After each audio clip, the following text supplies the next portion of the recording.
मुक्ति का वर्षा देना। प्रश्न है, 21 जन्मों के लिए राजाई पद की प्राप्ति किन बच्चों को होती है? प्रजा में कौन जाते हैं? उत्तर है, जो मातेले बन बाप पर पूरा पूरा बलिहार जाते हैं उन्हें राजाई पद प्राप्त होता है, और जो सोतेले है बलिहार नहीं जाते हैं वो 21 जन्म ही प्रजा में चले जाते हैं। तुम श्रीमत पर चल अपने ही योग बल से राजाई का तिलक लेते हो। यहाँ हथियार आदि की बात नहीं, तुम्हें बुद्धि योग बल से माया जीत जगत जीत बनना है। आवाज आ रही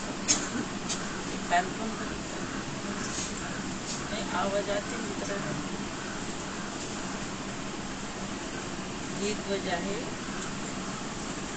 भोलेनाथ से निराला कोई और नहीं। ओम शांति। देखो क्या कहते हैं, भक्तों की रक्षा करने वाला। देखो क्या कहते हैं, भक्तों की रक्षा करने वाला। तो जरूर भक्त कोई आफत में आए हुए हैं। भक्तों का रखवाला रक्षा किसकी होती है? जो आफत में फंसा हुआ है। इन भक्तों का रक्षक शिव बाबा है।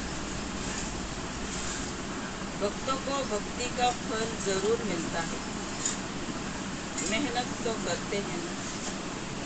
कायदा कहता है पुरुषार्थ से प्रारब्ध मिलती है।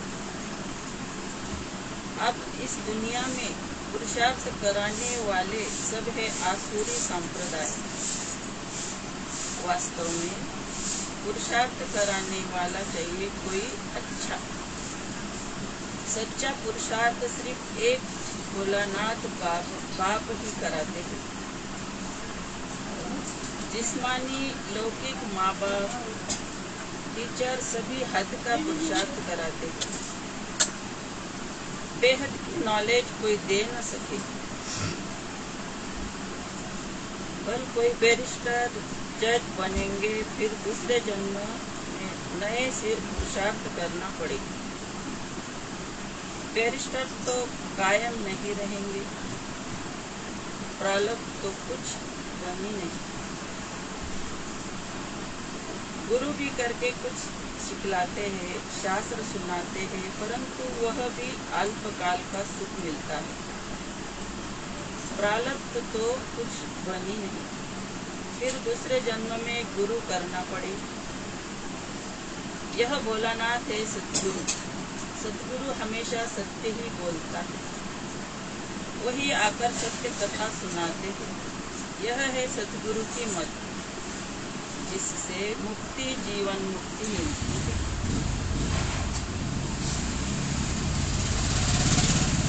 यह है नर को नारायण बनाने की मुक्ति। भोलानाथ अगम निगम आदि मध्य अंत का राज बैठ बताते हैं। और कोई मुक्तिधाम जीवन मुक्तिधाम स्वर्ग को जानते ही नहीं। मुक्तिधाम का मालिक है परम पिता परमात्मा। तो बाबा कहते हैं कि ये मुक्ति का फल हमको बाबा देने आए हैं, तो हमने जरूर बहुत भक्ति की है, तो अभी हम उसका फल बाप मिला, तो उस भक्ति का फल हमें मिला। तो बाबा कहते हैं यहाँ के जो लौकिक माँ बाप है, वो टीचर है, वो सब हद की शिक्षाएं अच्छा नॉलेज हमें देते हैं, तो उससे यहाँ का यहाँ ही खत्म हो जाता है। प्रारब्ध तो कुछ बनती नहीं। फिर दूसरे जन्म में नए सिर से हमें वो चालू करना पड़ता है सब कुछ पहले से। तो बाबा 21 जन्मों के लिए हमें ये नॉलेज दे रहा है। तो बाबा कहते हैं कि जो मातेले है वो 21 जन्म राजाई पद प्राप्त करते हैं, और जो पूरा बलिहार नहीं जाते वो 21 जन्म प्रजा में चले जाते। बाबा आज क्लियर कर रहा है कि प्रजा में जो नहीं एक मातेले जो वो तो जाएंगे, राजा ही पद प्राप्त करेंगे, सब तो नहीं आते, इतना ये नहीं करते, वो 21 जन्म के लिए प्रजा में चली जाएंगे। अब बच्चों को मत मिलती है, बाबा ने बार बार समझाया है कि यह बाप टीचर गुरु है। श्री कृष्ण को बाप टीचर गुरु कोई नहीं कहेंगे। अब बाबा जबकि सच्चा रास्ता बताते हैं तो फिर झूठा छोड़ देना चाहिए। गुरु शुरू हुए हैं द्वापर से। सतयुग त्रेता में गुरु होते नहीं। माता गुरु ने ज्ञान अमृत पिलाए, स्वर्ग बनाया, फिर वह गुरु की दरबार में। तो बाबा कहते कि श्री कृष्ण से हमको ये नहीं मिलेगा, ये शिव बाबा हमारा सदगुरु है, बाप है, टीचर है, और ये जो माता पिता ये माता है, ये हमें ज्ञान अमृत पिला के स्वर्ग में ले जाती है। तो वहाँ पे 21 जन्मों के लिए हम कोई गुरु नहीं करेंगे। तुम बच्चों को कितनी अच्छी मत देता हूँ।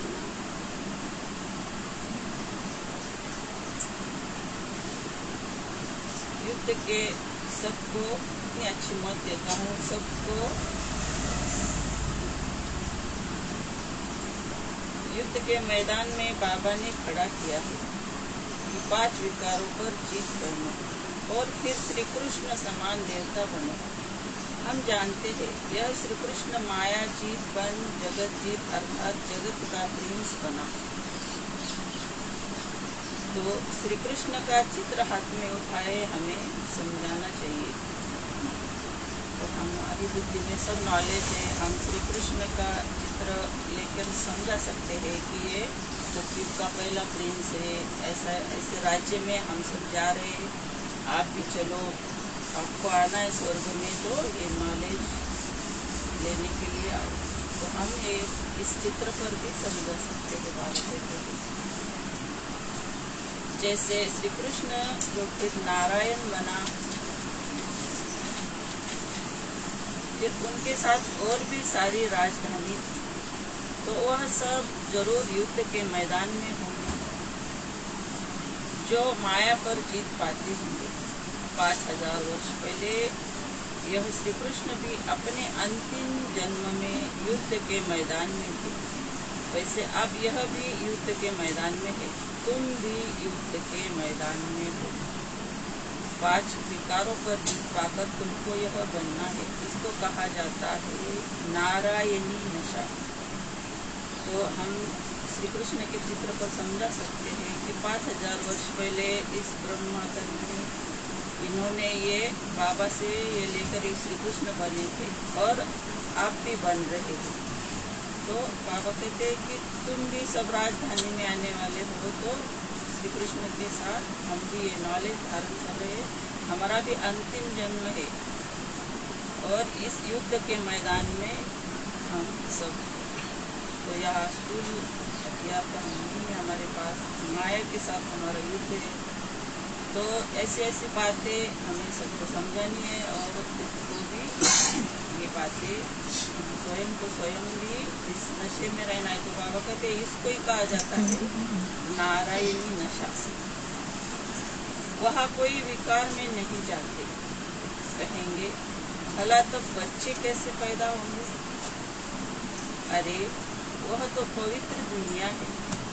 तुम सन्यासी लोग घर बार छोड़ते हो तो फिर दुनिया खत्म हो जाती है क्या? तो कोई पहला प्रश्न तो यही रहता है जब हम किसी को ये ज्ञान सुनाते हैं कि वह बच्चे कैसे पैदा होंगे, ऐसा ये तो रहता है। तो सन्यासी भी अगर हमें पूछे तो कहेंगे ये सन्यासी घर बार छोड़ते दुनिया कहाँ खत्म होती है, सब तो चलता ही रहता है, दुनिया तो बढ़ती ही रहती है। सन्यासी जानते हैं पवित्रता अच्छी है, विकारों का सन्यास तो अच्छा है। सन्यास करने वाले को सन्यास न करने वाले माथा टेक गुरु बनाते हैं। तो कहते हैं ना, सन्यासी जो करते हैं वो गुरु तो कहते हम तो अरे इसको तो कोई नहीं है, ये तो कितना ये त्यागी है, सन्यासी है, तो माथा टेकते हैं। तो उस सच्चे सदगुरु तो बाबा तो हमें कितना बड़ा सच्चा सदगुरु मिला है। तो बाबा कहते हैं उस सच्चे सदगुरु द्वारा यह माताएं गुरु बनती है, जिन्हों की ही विजय माला बनी हुई है। तो बाबा कहते हैं कि ये माता, ये दादियाँ, ये हमारे वरिष्ठ, ये सब सन्यासी क्या है उनके आगे। बाबा कहते हैं कि ये सब माताएं तो गुरु बनी है ना, और हम भी सब माताएं तो गुरु ही है। हम कुछ भी हो जाता है तो हम कहते ड्रामा है, ये बुरी माताएं भी कहती जिनको ये नहीं अंग्रेजी वो नहीं जानते हो, भी कहते ड्रामा है, ऐसा है वैसा है, थोड़ा बहुत तो कहते हैं ना, कुछ भी घटनाएं हो जाती। तो बाबा कहते हैं कि माताएं गुरु बनती है, और हम भी घर में कुछ होता है तो हमारे बुद्धि में भी नॉलेज रहता है कि ये इसके संस्कार है, ऐसा है वैसा है, तो हम भी तो गुरु ही बन रहे हैं ना, क्योंकि सतगुरु से हम नॉलेज ले रहे हैं, कोई साधारण से तो नहीं ले रहे ना। तो बाबा कह रहा है कि उस नारायणी नशे में हमें रहना है। तो कुछ भी हो जाए किसी से, तो कुछ हो जाए तो अपने मन में ये कहना चाहिए कि ये ड्रामा है, ये इनके संस्कार है, ऐसा ऐसा। तो बाबा कहते हैं माताएं भी गुरु बनती है, जिन्हों की विजय माला बनी हुई है। बाबा कहते थे बच्चे तुम पढ़कर पद पाओ। अब बाप ने युद्ध के मैदान में खड़ा किया है श्री कृष्ण जैसा बनाने के लिए उनकी सारी राजधानी है। प्रिंस प्रिंसेस तो होंगे ना, अभी तो न राजा महाराजा कहला सकते, न प्रिंस प्रिंसेस। अब तुमको बाप की दैवी मत मिलती है। अब माताओं को ज्ञान कलश मिला है। यह बच्चियां अमृत पिलाए असुरों को देवता बनाती है। देवताएं पुरानी दुनिया पर थोड़े ही राज्य करेंगे। बाबा कहते हैं कि माताओं के सच पर कलश रखा है, और ये जो कन्याएं बच्चियां है, ये पवित्र रहकर ज्ञान बांटती है, संदेश देती है, तो ये देवता बनाती है। बाबा कहते हैं देवताएं यहाँ पर थोड़ी राज्य करेंगे, ये तो पुरानी दुनिया है, नई दुनिया भी बन रही है। तो बच्चे अब जल्दी जल्दी करो। एक तो है विकारों का बंधन, दूसरा फिर है कर्म बंधन। उनसे छूटने के लिए श्रीमत पर चलना पड़े। बाबा कहते हैं मुझे याद कर अशरीरी बनो। तो बाबा कहते अब जल्दी जल्दी करो, एक बंधन से भी छूटो और कर्म बंधन से भी छूटो। तो हमको सब छोड़ देना है क्या? नहीं।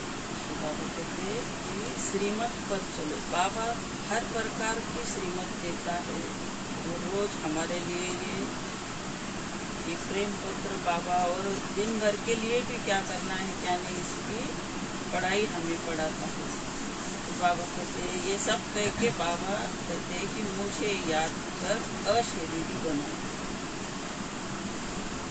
आत्मा मेरे साथ योग लगाकर पवित्र बनती है, फिर शरीर भी पवित्र मिलेगा। आत्मा पवित्र हो जाएगी, फिर यह शरीर खल्लास हो जाएगा। फिर पवित्र तत्वों से पवित्र शरीर बनेंगे। यह शरीर पूजन लायक नहीं है, पूज्य तो सिर्फ देवता ही है। उन पर फूल चढ़ा सकते हैं। उन्हों को श्री श्री अर्थात श्रेष्ठ ते श्रेष्ठ कहा जाता है। श्री श्री 2 बार क्यों कहते हैं? क्योंकि सूर्यवंशी लक्ष्मी नारायण है ऊंच ते ऊंच। उनकी आत्मा और शरीर दोनों पवित्र है। उनको 16 कला संपूर्ण कहेंगे।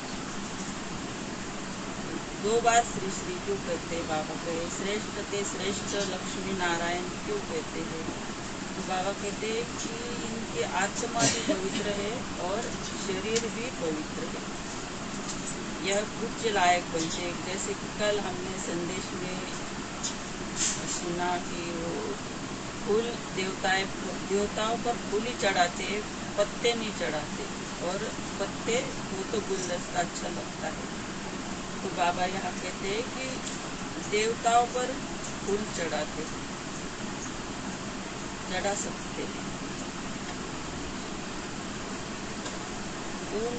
उनकी आत्मा और शरीर दोनों पवित्र है, 16 कला संपूर्ण है। चंद्रवंशी है 14 कला, तो चंद्रवंशी को सिर्फ श्री कहेंगे। लक्ष्मी नारायण को ऊंच टाइटल मिलता है, श्री श्री लक्ष्मी नारायण, वह है महाराजा महारानी, और राम सीता है राजा रानी नंबर वार, जो जैसा बनता है उनको ऐसा टाइटल मिलता है। तो बाबा रोज कोई न कोई राज मूर्ति में रहता है। तो बाबा कहते हैं कि राम सीता को श्री श्री नहीं कहते, श्री श्री राम हम भी कहा कहते, श्री राम ही कहते, एक ही बार कहते श्री राम। तो ये सब नॉलेज हमको है कि ऐसा क्यों है वैसा क्यों है। बाहर के तो वो छोड़ देते कि श्री श्री क्यों कहते, एक बार क्यों कहते, 2 बार क्यों कहते, उन लोगों को तो ये नहीं पता है, क्योंकि ये बाबा ही हमें सिखाते हैं। तो 2 कला कम होती है तो फिर एक ही बार श्री लागू। तो यहाँ भी महाराजा है और राजा है, बड़े को महाराजा कहा जाता है। राजा है, महाराजाओं के आगे सिर झुकाएंगे। महाराजा पहले है, राजा पीछे है। तो अब श्रीमत पर चलना है। श्री श्री जगत गुरु रुद्रमाला है ना, जगत का मालिक भी वह है, टीचर भी वह है, गुरु भी वह है। ऐसे बाबा को याद करना पड़ेगा। कहते हैं बंधन है कोई छुड़ावे, तो बाबा कहते सब कहते बाबा बंधन में है, बंधन में है कोई छुड़ा। तो बाबा यहाँ तोते का मिसाल दे रहा है, वो डाली को पकड़ के रखता है और कहता है छुड़ाओ छुड़ाओ। तो बाबा कहते आगे बाबा कहते कि बंधन में है कोई छुड़ावे। तो बाबा कहते अरे भगवान कहते हैं अब मैं तुमको लेने आया हूँ, तुम सिर्फ अंगुली पकड़ो। तो हमको चिल्लाते नहीं बैठना है कि छुड़ाओ छुड़ाओ, हम बंधन में ये बाबा की अंगुली पकड़ लेनी सिर्फ। तो भगवान आया है तो हमको बंधन से तो छूटी जानी। वह जो कहे सो करो, पवित्र तो जरूर बनना पड़े। इस कब्रिस्तान को क्या याद करना, रहना भल यहाँ है, परंतु सिर्फ बुद्धि योग वहाँ लगाना है। इसको कहा जाता है शांति धाम। तो रहना हमें यहाँ है, पर हमारा बुद्धि योग का रहना चाहिए शांति धाम। सुख धाम को याद करना, नष्ट मोहा भी बनना है। वह है पतियों का पति, बापों का बाप, गुरुओं का गुरु। तो ऐसा श्री कृष्ण बनने लिए मेहनत करनी पड़ेगी। तो हमें कौन मिला है, या के बंधन से हम कब छूट सकते हैं? कुछ भी हो जाता है तो हम कह सकते हैं कि हमें तो पतियों का पति मिला है, बापों का बाप मिला है, गुरुओं का गुरु मिला है। तो अपने आप ही अंदर में जो हलचल है वो खत्म हो जाती है। तो बाबा कहे तो श्री कृष्ण के जैसा बनना है तो मेहनत तो करनी पड़ेगी। कल्प पहले भी पुरुषार्थ किया था और सतयुग की राजधानी स्थापन हुई। कल्प पहले भी हमने पुरुषार्थ किया था और राजधानी में तो हम सब आएंगे, क्योंकि हम कोई साधारण आत्माएं तो है नहीं। तो रोज सवेरे से जब उठते हम तो 3 बिंदियों का तिलक बाबा दे देता है। दिन भर हम वरदानों में पलते रहते हैं, तो क्यों नहीं आएंगे हम सतयुग में?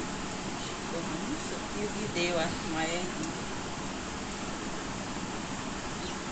राजधानी स्थापन हुई थी, फिर हो रही है।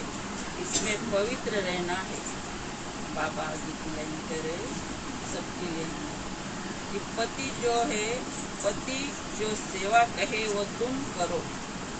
तो हम सब माताएं पति की सेवा तो हमें करनी है, तो उसके सिवाय तो अंदर के हलचल खत्म भी नहीं होती। तो बाबा आगे कितनी अच्छी लाइन करा, पति जो सेवा कहे वह तुम करो, बाकी सिर्फ पवित्र रहना। सब करना है हमें, पूरा संसार तो हम छोड़ते नहीं है। तो बाबा कहे कि पति की सेवा करो, बाकी पवित्र रहना। पवित्र नहीं बनेंगे तो वैकुंठ का मालिक नहीं बनेंगे।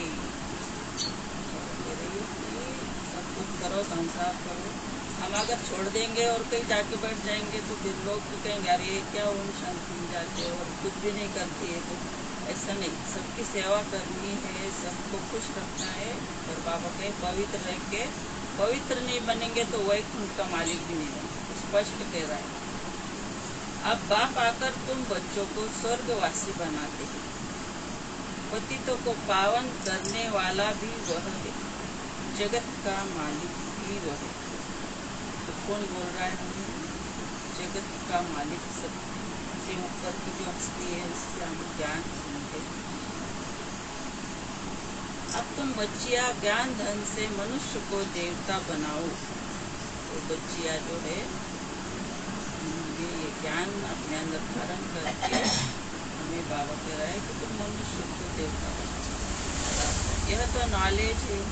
बुद्धि में कितनी रोशनी आ गई है, और कोई को यह नॉलेज नहीं है, किसी को भी ये नॉलेज नहीं है। हमें यहाँ गांव में बरसुला में ये बाबा आके नॉलेज देता है। हमें दर दर भटकने की जरूरत नहीं। आपका सब दर दर धक्के खाते रहते हैं। यहाँ हमको बाबा ने कितना साइलेंस में बिठा दिया है। बाबा कहते मरने लायक हो तो भी बैठकर सुनो। तो साइलेंस में बाबा ने बिठा दिया, कुछ भी करने की जरूरत नहीं हमें। इसमें भी कितना हमें ये नशा आना चाहिए कि भगवान ने सब तरफ से हमें धक्कों से छुड़ा दिया है। तो बाबा कहते हैं मरने लायक हो तो भी मुरली में आके बैठो, सुनो। अगली लाइन से बाबा कहते कि ज्ञान अमृत मुख में हो और शिव बाबा की याद हो, तब प्राण तन से निकले, फिर अंतमति सो गति हो जाएगी। तो बाबा कहते ज्ञान अमृत अब लास्ट का जब समय होगा तो अकेले होंगे हम कहा भी। ऐसे भी अभी भी कुछ दुखने लग जाए तो जाके वार्ड में पड़ेंगे तो अकेले होंगे। तो बाबा कहे कि ये ज्ञान अमृत मुख में हो और शिव बाबा की याद हो, तब प्राण तन से निकले। तो भक्ति में भी हम सुनते हैं कि गंगा जी का तट हो, सावरा निकट हो, तब प्राण तन से निकले। तो या तो वो तो भक्ति मार्ग था, वो वहाँ के वही भूल जाते थे, आगे कहाँ जाना ये पता नहीं था। तो या तो बाबा कहते हैं कि ज्ञान अमृत और शिव बाबा की याद हो, प्राण तन से निकलेगा तो आगे का जन्म भी हमारी बुद्धि में है कि हम क्या बनेंगे। तो फिर बाबा कहते अंतमति सौगति हो जाएंगे, नहीं तो विकर्म विनाश नहीं होंगे। तो जगदीश भाई का भी वो अनुभव है कि वो लास्ट में बीमार पड़ गए थे। तो बेड पे थे तो करते थे ऐसे। तो उनको पूछते थे कि तुम्हें दर्द हो रहा है क्या? तो कहते नहीं। फिर अपने जान वाले पूछते थे तो वो कहते थे मैं सोमान जपते थे वो, मैं बाबा का बच्चा हूँ ऐसे करते थे वो। तो पूरे सोमान में वो लास्ट तक ऐसे रहे। तो फिर सोमान में जब रहते तो बाबा ऑटोमेटिकली हमें याद रहता। तो बाबा कहे नहीं तो विकर्म विनाश कैसे होंगे, न मोहजित बनेंगे, न मुक्त भक्ति का फल गवा देंगे।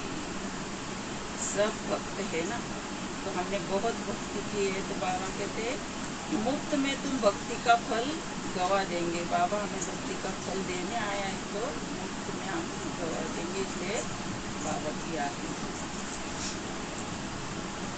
माया के बंधन में फंसे हुए हैं, रखवाला है भोलानाथ शिव, रक्षा करने आए हैं तो उनकी राय पर चलना है। श्री कृष्ण के कुल में जाना है। श्री कृष्ण है कुल पास संपूर्ण चंद्रमा। जब चंद्रवंशियों का समय आता है तो वह अपना राज्य ले लेते हैं, तो नापास क्यों होना चाहिए? कुल पास होना है तो पुरुषार्थ करो, डरने का काम नहीं, निर्भय निर्वैर बनना है।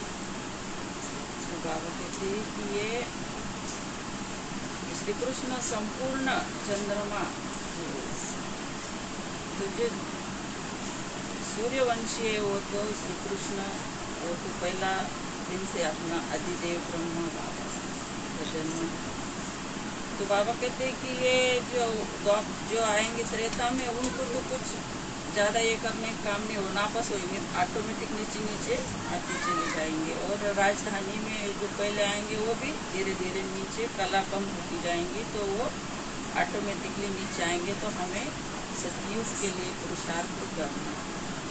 तो बाबा का इसमें डरने का काम नहीं है, निर्भय और निर्वैर बनना है, किसी से वैर भी नहीं और किसी से डर नहीं।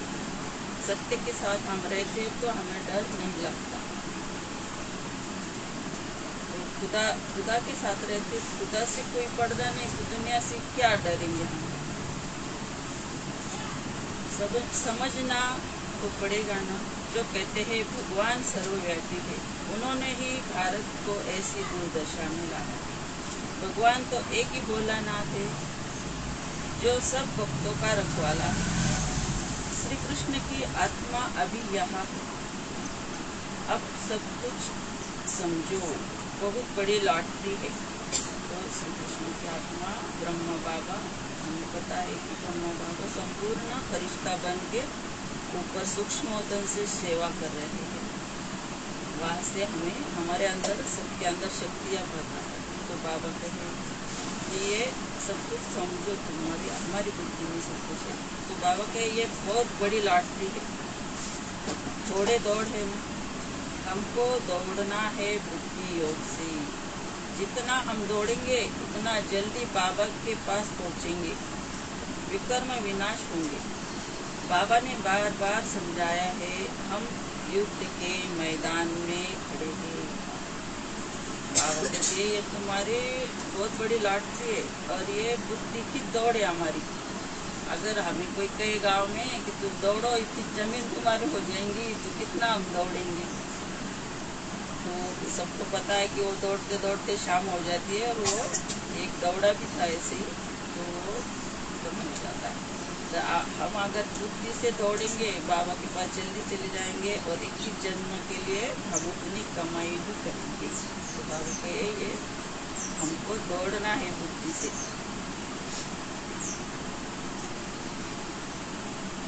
देह अभिमान तोड़ देही अभिमानी बन जाएंगे। बुद्धि में चक्र तो फिरता रहता है। हम अपने स्वर्ग धाम जरूर पधारेंगे। सूर्यवंशी, चंद्रवंशी, फिर वैश्य शूद्रवंशी बनेंगे, फिर बाबा आकर शूद्र से ब्राह्मण बनाएंगे। ऐसे ऐसे अपने से बात करनी। बच्चे लोग बगीचे में जाकर पढ़ते हैं, जो वो स्टूडेंट रहते हैं वो बगीचे में जाकर पढ़ते। बाबा कहते तुम भी एकांत में बैठ शिव बाबा को याद करो, हमारा पुराना हिसाब किताब चुकता होगा, फिर हम राज्य करेंगे। बाबा कहते हैं कि एकांत में बैठ के हमें थोड़ा ये सब ज्ञान का स्मरण दिन भर करते रहना चाहिए, क्योंकि आप बाहर कितना भी कुछ भी किया तो कुछ ज़्यादा तो होने वाला नहीं। बारिश तो कुछ आ भी नहीं रही है, तो कुछ काम है नहीं, हम सिर्फ देखते हैं आप आएंगे आएंगे। तो बाबा कहते हैं कि एकांत में जाके ये सब कर सकते। यह है सारी योग बल की बात, इनमें तकलीफ तो कोई नहीं है, सिर्फ बाबा की सुन्नत पर चलना है, फिर ऑटोमेटिकली राजाई का तिलक लग जाएगा, वरदान मिल जाता है। बाबा के वरदानों में हम दिन भर चलते हैं तो बाबा कहते हैं कि तुम्हें वरदान मिल जाता है, आयुष्मान भव, पुत्रवान भव, वहाँ धन आदि सब आपकी चाल रहता है। तो बाबा के वरदानों में हम बोलते हैं कि आयुष्मान भव। बाबा कहता है कि हमें तो जो आगे जो हमारे जन्म होंगे उसमें तो बहुत हमारी आयु होगी, पुत्रवान। बाबा कहते धन भी बहुत रहेगा। पहले तो साक्षात्कार होता है कि बच्चा आने वाला है, तो बाबा सारा ज्ञान क्लियर हमको कर देता है कि पहले से ही वहाँ पे साक्षात्कार होता है। वहाँ मुक्त का प्यार होता है, विकार की बात ही नहीं है, वह है ही निर्विकारी दुनिया। श्री कृष्ण देखो कितना फर्स्ट क्लास मीठा है, अब ऐसा बनना है, तुमको तो पटरानी बनना है। बाबा के कि श्री कृष्ण जैसा मीठा हमको बनना है। श्री कृष्ण कितना मीठा होगा हम अभी इसका ये कर सकते हैं, कितना पहली जो आत्मा है वो कितनी मीठी बनकर ऊपर गई होगी, तो वैसा हमको बनना है। तो बाबा कहे तुमको तो पटरानी बनना है। बाबा आगे कहते कि मीरा तो सिर्फ भजन गाती थी, उनको भगवान थोड़ी मिला, वह तो है ही भक्ति मार्ग। मीरा भी अभी कहाँ न कहाँ है, उसने भी ज्ञान लिया होगा, अगर पक्की भक्ति होगी तो बाबा हम तो कितना ये करते ऐसा वैसा। बाबा कहते कि मेरा भी कई ज्ञान लेती होंगी, अगर पक्की भक्ति होगी। वो तो सिर्फ भजन ही गाती थी, हमें तो इसको गाती थी वही पूरा हमारा हो गया है, तो हम सब मेरा है इससे भी आगे। तो बाबा कहते तुमको भी पटरानी बनना है। हम भी द्वापर से भक्ति करते आए हैं, बुद्धि से समझना है। शिव बाबा मैं आपकी हूँ, आपसे पूरा वर्षा लूंगी, मैं आप पर बलिहार जाती हूँ। तो बाबा भी 21 बार बलिहार जाएंगे। तो बाबा भी हमारे ऊपर, हमें भी पूरा पूरा बलिहार जाना है, कुछ भी पीछे नहीं छोड़ना है, आप पूरा बाबा से ले लेना है। तो बाबा भी 21 जन्मों के लिए हमारे ऊपर बलिहार जाएंगे। अगर बलिहार नहीं जाएंगे, सौतेले बनेंगे तो 21 बार प्रजा में आ जाएंगे। तो बाबा कहते हैं कि तुम बलिहार जाते हो तो राजा ही तुम्हें मैं देता हूँ, 21 बार तुम्हारे ऊपर बलिहार जाता हूँ, और तुम नहीं पूरा नहीं सरेंडर होते, तो बाबा कहते वो 21 जन्मों के लिए प्रजा में चले जाएंगे। बाबा कहते तुम मेरे को याद करो तो हम मदद भी करेंगे। तो बाबा को हम याद करते हैं तो बाबा भी हमको पूरा मदद करता है। कुछ भी समस्याएं होती तो हम कहते मेरे बाबा मेरे साथी आ जाओ मदद करो, तो तुरंत वो कोई इतने जल्दी नहीं आएगा, तुरंत वो अंदर फीलिंग हो जाती है कि वो जो कुछ हलचल रहती है वो खत्म हो जाती है। तो बाबा कहते हैं कि तुम मेरे को याद करो तो हम भी मदद करेंगे। मदद तो जरूर अपने बच्चों को ही करेंगे, दूसरों को क्यों करेंगे। तो बाबा कहते मैं तो तुमको ही मदद करूँगा ना, दूसरे वो रीति से तो बाबा को पुकारेंगे भी नहीं, तो बाबा कैसे मदद करेंगे, अब तक तो वो पहुँचेगा भी नहीं ना, सब वो दूसरों को क्यों मदद करेंगे। अच्छा, माता पिता बाप दादा का मीठे मीठे सुखिलदे बच्चों प्रति याद प्यार और गुड मॉर्निंग। रूहानी बाप की रूहानी बच्चों को नमस्ते। हम रूहानी बच्चों की रूहानी बाप दादा को याद प्यार गुड मॉर्निंग नमस्ते। शुक्रिया बाबा, शुक्रिया। धारणा के लिए माया पर जीत पाकर हमें श्री कृष्ण समान जगत जीत बनना है। इस युद्ध के मैदान में सदा विजयी बनना है, हार नहीं खानी है। श्रीमत से स्वयं को विकारों के बंधन और कर्म बंधन से मुक्त करना है। अशरीरी बनने का अभ्यास करना है। बुद्धि योग की दौड़ी लगानी है। तो बाबू के हमेशा के मैदान में है, तो हमें हार नहीं खानी है। हाँ मानता हूँ। आजी इकडे बघा, हार खायची नाही कशामध्ये। तो बाबा कहते बुद्धि की दौड़ ऊपर लगाओ। वरदान है, चेहरे द्वारा संपन्न स्थिति की झलक और झलक दिखाने वाले सर्व प्राप्ति स्वरूप भव। संगम युग के ब्राह्मण जीवन की विशेषता है सदा सुख शांति के, खुशी के, ज्ञान के, आनंद के झूले में झूलना, सर्व प्राप्तियों के संपन्न स्वरूप के अविनाशी नशे में स्थित रहना। चेहरे पर प्राप्ति ही प्राप्ति है, उस संपन्न स्थिति की झलक और झलक दिखाई दे। जैसे स्थूल धन से संपन्न राजाओं के चेहरे पर भी वह चमक थी। यहाँ तो अविनाशी प्राप्ति है, तो प्राप्तियों की रूहानी झलक और झलक चेहरे से दिखाई देगी। तो आज क्या करना है? वरदान बाबा ने सुंदर वरदान दिया है कि सुख शांति खुशी आनंद के झूले से नीचे उतरना ही नहीं, हमको झूले में झूलना है दिन भर।